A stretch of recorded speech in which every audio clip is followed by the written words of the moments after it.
Hi everyone, today's video is going to be a removal of this set of nails that I did not long ago.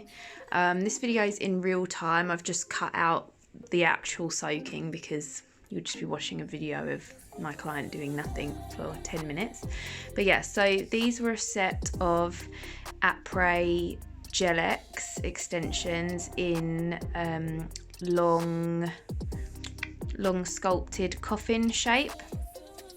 So here I'm just clipping the length off with my Navy Pro clippers. I think that these are called Beryl. So yeah, I'm just going to do that, and then I'm going to start to debulk them with my Efile. So the Efile bit that I'm using is the debulking bit from Kirsty Meakin's website. I think I'm using this on a speed of about 25. So yeah, I'm just filing off the gel polish and I'm just debulking the actual enhancement, pretty much like I would do with acrylic, but with it's all gel. If you guys don't know, some of you might, the GelX system, the tips, the full cover tips are made of gel. And you adhere them with a gel as well, and it's all soft soak off gel, and they only take about 10 minutes to soak off. Sometimes I find with acrylic, which, don't get me wrong, I love using acrylic, but someone did say they wanted to see some more GelX videos, and I don't have that many clients that have GelX. I think a lot of people forget that I offer it because I don't really like advertise that I do it that much, but I do love the system. Like, it's just so easy. It's such an easy life. So I highly recommend it for people that do lots of hand painted artwork, because it definitely saves you time in application, so you can focus more on the artwork. It's so much easier to remove. Like, acrylic isn't, when you do acrylic removals all the time, especially if you've got an E-file, it's not that difficult, but this is just another level easy. Like, there's no horrible smells really, like, to the product. So, like, obviously acrylic monomer smells. This doesn't smell at all, so if you're working from home and you're concerned about smells, this system is really good. And yeah, it files really easily. The dust extractor that you can see beneath my client, this is a Zephyros desktop dust extractor. I do have it up on full power when I'm debulking, and when I'm doing a bit of light hand filing, I tend to have it on like a lower power. But yeah, I'm trying to think if there's anything else that I haven't. Oh, that was a little bit of lifting, so just like flicked away there. Oh, on the next nail, the index finger, as I'm filing it off, I noticed that there's some like discoloration under the enhancement, and I thought that it could have been a greenie. I did ask my client if she knocked this nail, and she said that she did.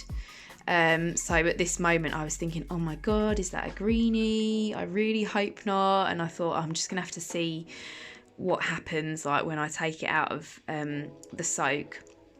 You will see it wasn't a greenie, it was a stain. She said she knocked her nail and that she'd been eating a curry, I think, and like the curry got under her nail and just it left like a stain there.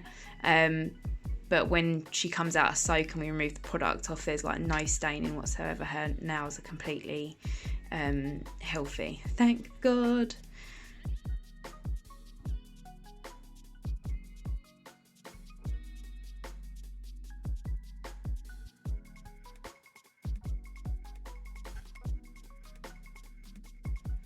So once I've finished filing off the gel polish and debulking the enhancement, my client puts her fingers in some acetone, and I leave her to soak for about 10 minutes. And while one hand's soaking, I'll start debulking the other hand and do a bit of cuticle work on the other hand. I haven't done any cuticle work here.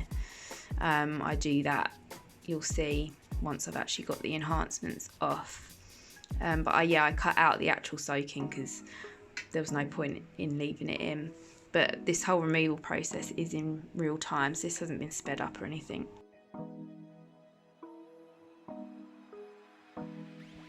So So the nails have been soaking for about 10 minutes now, and now I'm just using a cuticle pusher to scrape the product off, and you can see it comes off pretty easily, no issues. I'm not scraping hard, I'm just going over the area to make sure that any little bits are flaking off, and then what I do is remove any sort of like excess tiny bits with the sanding band on a low speed. This cuticle pusher is the same one that I use to remove product off the nail. I don't actually ever use this to push back cuticles or anything, I just don't like it for that, but it is very good for removing product from the nails.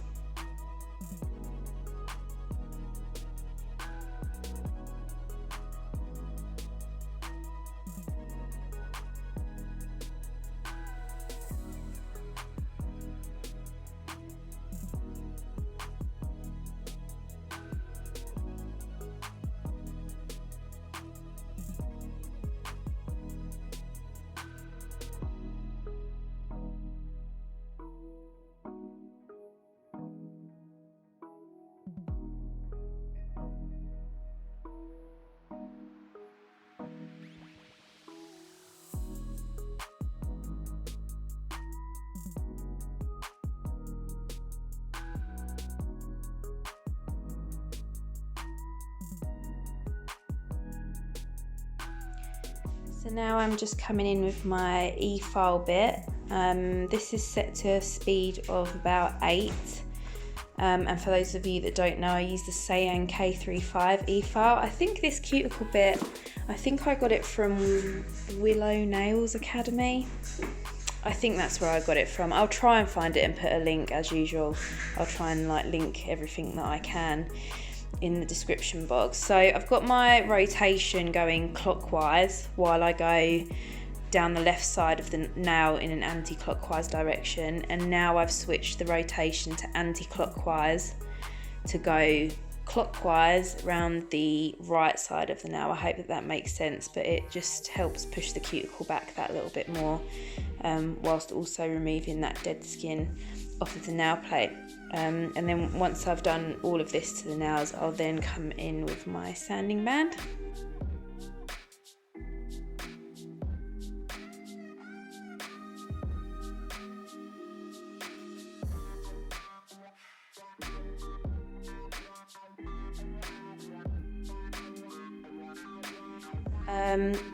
I did actually do a little tiny bit of nipping, I think maybe after I've done the sanding band, but I actually cut that out because there was so little to it that it wasn't really worth keeping the footage in, to be honest.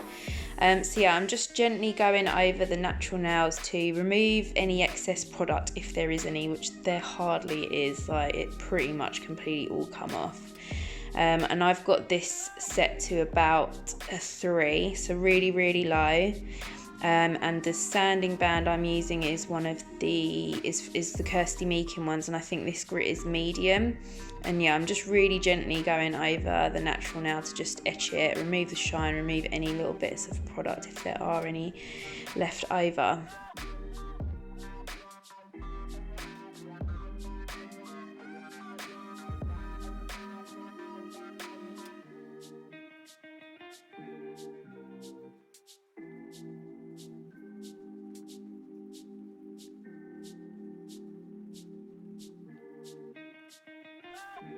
My client requested that I cut back her natural nails, so she wanted to take her natural length off.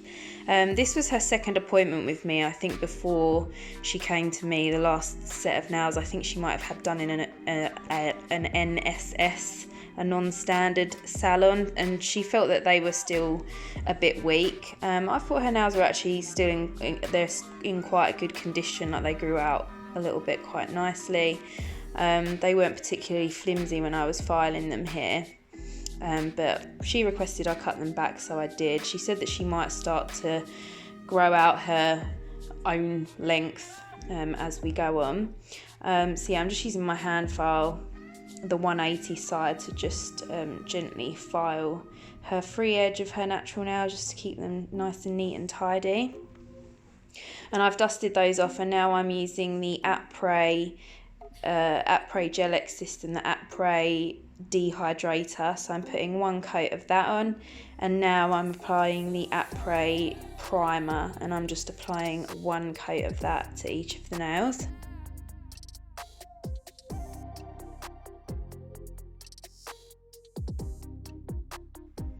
So now I'm applying the Apres Gel-X Extend Gel. This is in the brush on bottle. You can get it in the brush on like gel polish type bottle like I've got here. You can also get it in like a gel pot as well. It's whatever you prefer.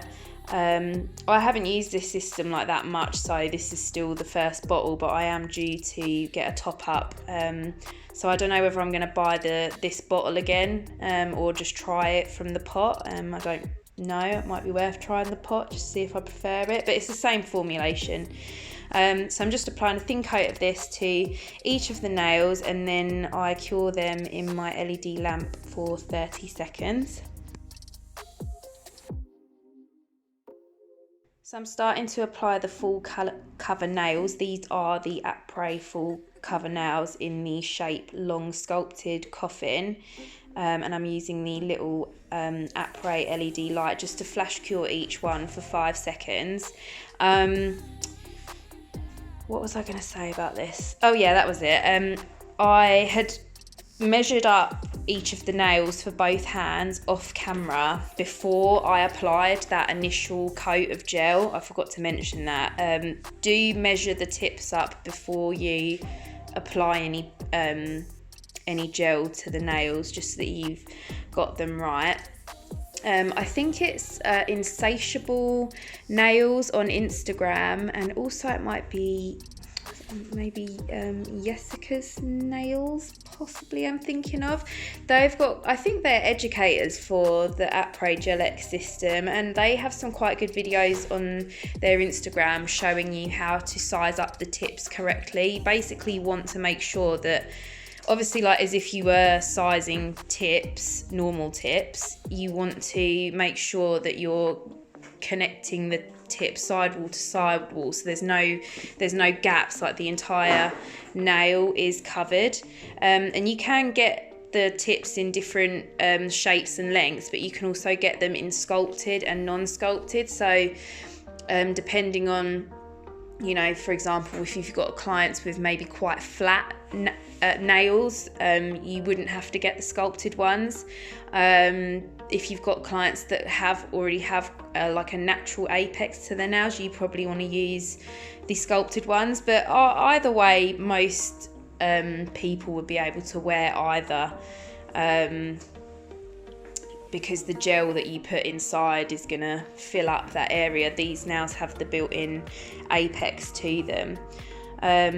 So yeah, I'm showing you me putting these on both hands just because it's nice and satisfying to watch that gel go down. You want to try and make sure that you're not getting air bubbles, so you want to apply the tip to the cuticle and then gradually push it down. And practice makes perfect with this method. Like when I first started doing this, I was all over the place having to use both hands, but as you see here, I sort of let go to pick up the light, and I'm kind of anchoring with my finger underneath my client and pushing the nail down with my index and thumb. And yeah, once you've done that a couple of times, it's really easy to get the hang of it. You might find that you might get a tiny little bit of gel seep out around the cuticle, but that's nothing that you can't remove if you've got a suitable bit afterwards, or you could do it with a hand file probably. I will show you that because there was a couple on mine that just had like a tiny bit seep out. I mean, you can't even really see it in the video, but to the naked eye, you know what you're like when you're doing your own work. You're perfectionists, aren't you? You criticise our own work rather than anyone else's. So those are all flash cured, and then she's cured them fully for 30 seconds each in the LED lamp. And now I'm just coming in and clipping down the length because they were slightly too long for my client. So I'm just clipping them down with my beryl clippers. And even though these are shaped pretty much really perfectly, because I took some length off, I just wanted to make sure that my client was satisfied with the remaining coffin shape. So I am sort of coming in with my hand file now just to make sure that that free edge is definitely nice and straight, and that those sides are tapered in enough without ruining that that shape that's already there.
So now I'm just going around the cuticle area with the secret weapon bit, which is from Kirsty Meakin. I'll leave a link for that.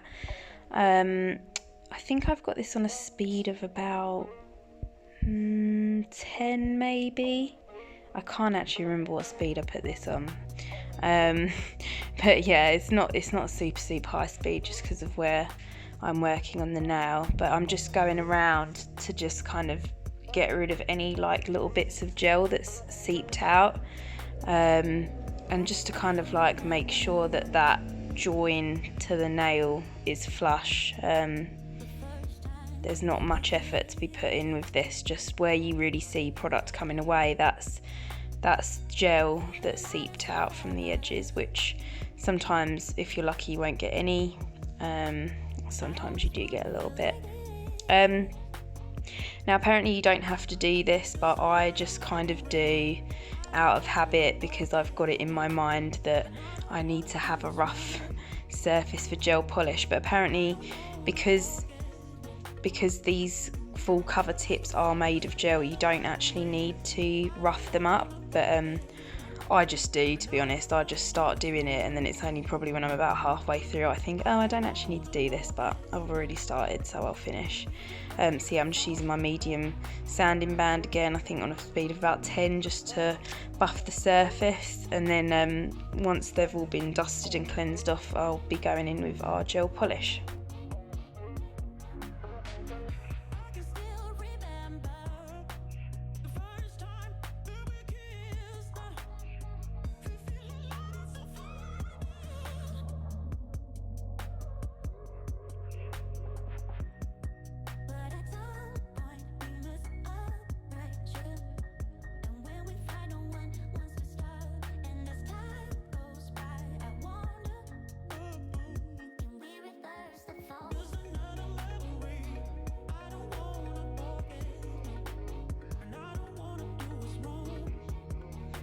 So it's quite a simple design that we're doing here today. My client wanted this shade of pink, which is from the gel bottle, and it is Pastel V101.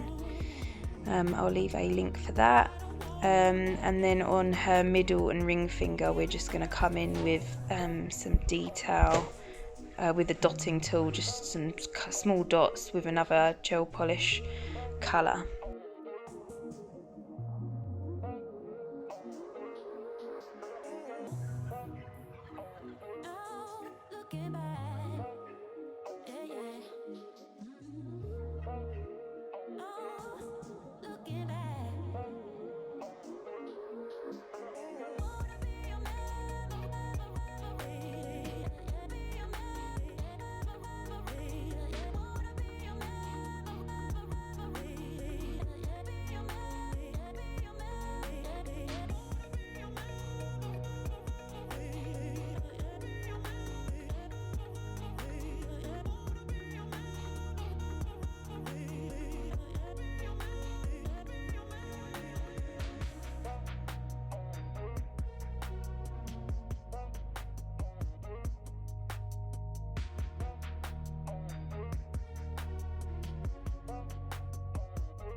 So the colour that I'm using for these dots is called Pink Rosé, which is also from the gel bottle, and I'm just using the larger end of the dotting tool to put the first dot on by the cuticle area, and then the smaller one to put the dot below. We're just doing that to make these two accent nails, and then that will be cured for 30 seconds. And then yeah, here comes the top coat. This is the gel bottle Extreme Shine top coat, which is no wipe and cures in 60 seconds. This is my favourite top coat ever. I'm giving one of these away in my giveaway bundle. I'm also giving away a matte top coat as well. There's loads of other good stuff that you guys can win, so if you've not already entered my competition, then do check out my video early on. I'll leave a link for it so that you can enter and win yourself loads of decent nail goodies.